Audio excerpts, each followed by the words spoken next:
আমরা সকলে নবীর মহব্বতে দুরূদ শরীফ পড়ি। আল্লাহুম্মা সাল্লি আলা সাইয়্যিদিনা ওয়া নাবিয়িনা ওয়া শাফিঈনা ওয়া হাবিবিনা ওয়া মাওলানা মুহাম্মদ সাল্লাল্লাহু আলাইহি ওয়া আলিহি ওয়া আসহাবিহি ওয়া বারাকা ওয়া সাল্লাম। মহব্বত দিয়ে পড়ি আল্লাহুম্মা সাল্লি আলা سيدنا ونبينا وشفيعنا وحبيبنا ومولانا محمد صلى الله عليه وآله وصحابه وبارك وسلم। আলহামদুলিল্লাহ। ভাইরা আমার, আমরা যেই নবীর প্রতি দুরূদ শরীফ পড়তেছি, ওই নবী হচ্ছেন হায়াতুন নবী। ওই নবী কি? হায়াতুন। আকীদা ঠিক রাখতে হবে। নবী আপনার আমার মতো মরে মাটির সাথে মিলিত হয়ে যান নাই। নবী হায়াতুন নবী। নবী কি? আল্লাহ রাব্বুল আলামিন পবিত্র কোরআনে ঘোষণা করেন, ওয়ালামু আন্না ফীকুম রাসূলুল্লাহ।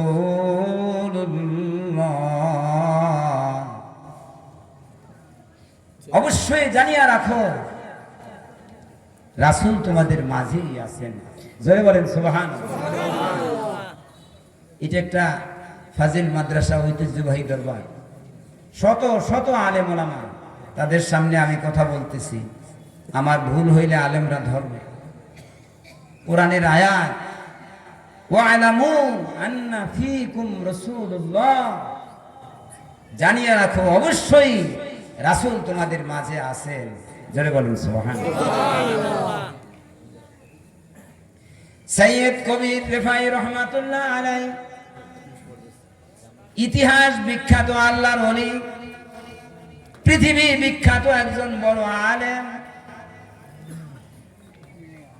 সৈয়দ আহমদ কবির রিফাই রহমাতুল্লাহ আলাইহি রাসূল পাক সাল্লাল্লাহু আলাইহি ওয়াসাল্লামের অত্যন্ত আশিক ছিলেন।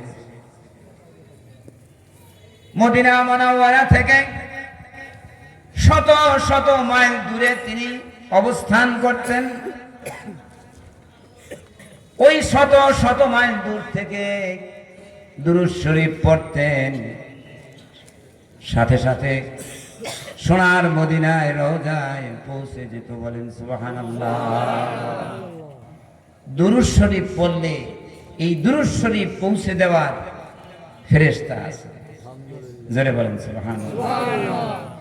ইন্না লিল্লাহি মালাইকাতান সাইয়াহিনা ফিল আরদি ইউবাল্লিগুনানি মিন উম্মাতিস সালাম। অবশ্যই আল্লাহ রাব্বুল আলামিনের অসংখ্য অগণিত ফেরেশতা আছে। এর মধ্যে একদল স্পেশাল ফেরেশতা, বিশেষ ফেরেশতা, যারা পৃথিবীর আনাচে কানাচে ঘুরে বেড়ায়। যখন কেউ দুরূদ শরীফ পড়ে, ওই দুরূদ শরীফ গুলো ওই ফেরেশতারা সাথে সাথে সোনার মদিনায় নবীজির রওজায় পৌঁছে দেয়। বলেন সুবহানাল্লাহ।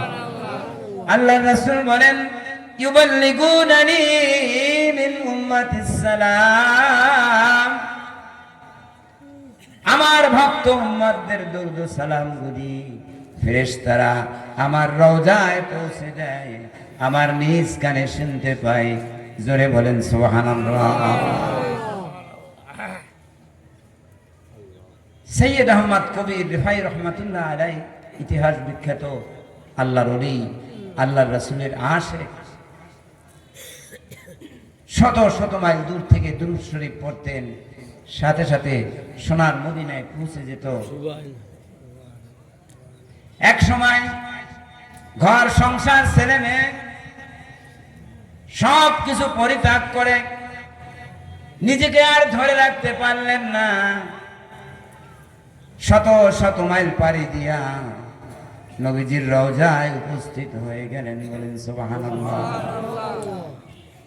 নবীর রওজায় যাইয়া হৃদয়ে মন দিয়ে দুরূদ শরীফ পড়তে লাগবেন।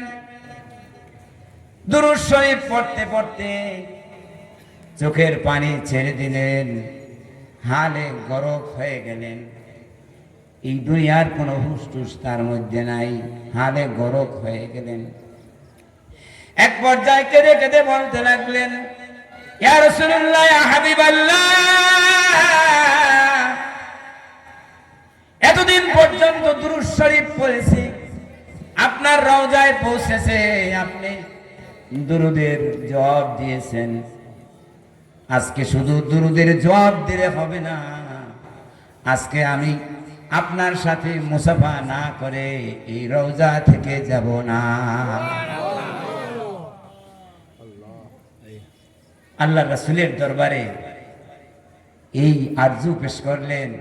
কানতে কানতে দুরূদ পড়তে পড়তে হালে গরক হয়ে গেলেন।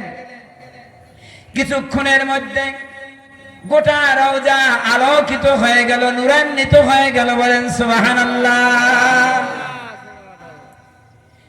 ওই রাসূল পাক সাল্লাল্লাহু আলাইহি ওয়াসাল্লামের এই পবিত্র দস্ত মুবারক রওজা থেকে বের হয়ে আসলো। বলেন সুবহানাল্লাহ। সৈয়দ আহমদ কবির রিফাই রহমাতুল্লাহ আলাইহি ওই হাতের সাথে মুসাফা করলেন। ওই কুদরতি হাতে, ওই রহমতি হাতে সৈয়দ আহমদ কবির রিফাই রহমাতুল্লাহ আলাইহি চুম্বন করলেন। বলেন সুবহানাল্লাহ। বড় পীর আব্দুল কাদের জিলানী রহমাতুল্লাহ আলাইহি তার জীবনের ভিতরে আলোচনা করবেন, পড়বেন, এই ঘটনা পাবেন। জোরে বলেন সুবহানাল্লাহ। ঘটনা এই জন্য বললাম, ওয়া আন্না ফীকুম রাসূলুল্লাহ,